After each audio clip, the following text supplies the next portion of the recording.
Ella's unexpected service.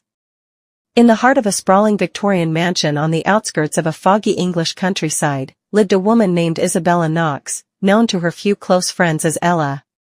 At 28, she was no novice to the world of hidden desires and quiet rebellions.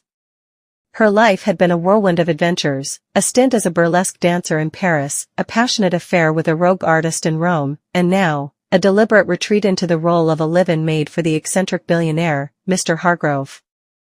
But Ella wasn't here for the silver polishing or the endless dusting. She wore her experience like a secret weapon, tucked beneath the crisp white apron and the soft, silk headscarf that framed her sharp, knowing eyes. The headscarf was her signature, a vibrant crimson wrap that cascaded like spilled wine over her dark curls, a remnant from her grandmother's tales of defiant women who covered their heads not in submission, but in sly power. It marked her as both traditional and utterly untamed, a babe in the woods of domesticity who could turn a simple curtsy into a siren's call. Mr. Hargrove, a widower in his 50s with a penchant for vintage Scotch and unspoken longings, had hired her on a whim after seeing her resume. Little did he know, Ella's experience extended far beyond folding linens with precision. It was a humid Thursday evening in late summer when the story truly began. The mansion's grand clock struck 8, its chimes echoing through the marble halls like a lover's whisper.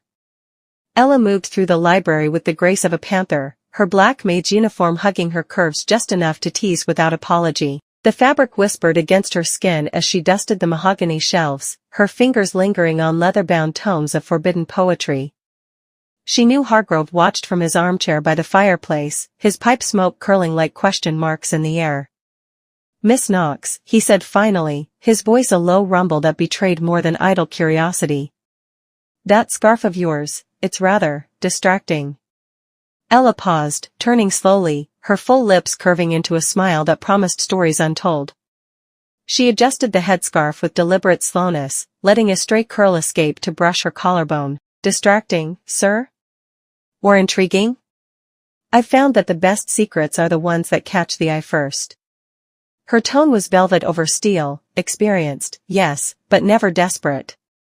She'd learned long ago that power lay in the pause, in the way a woman's gaze could unravel a man's composure without a single touch.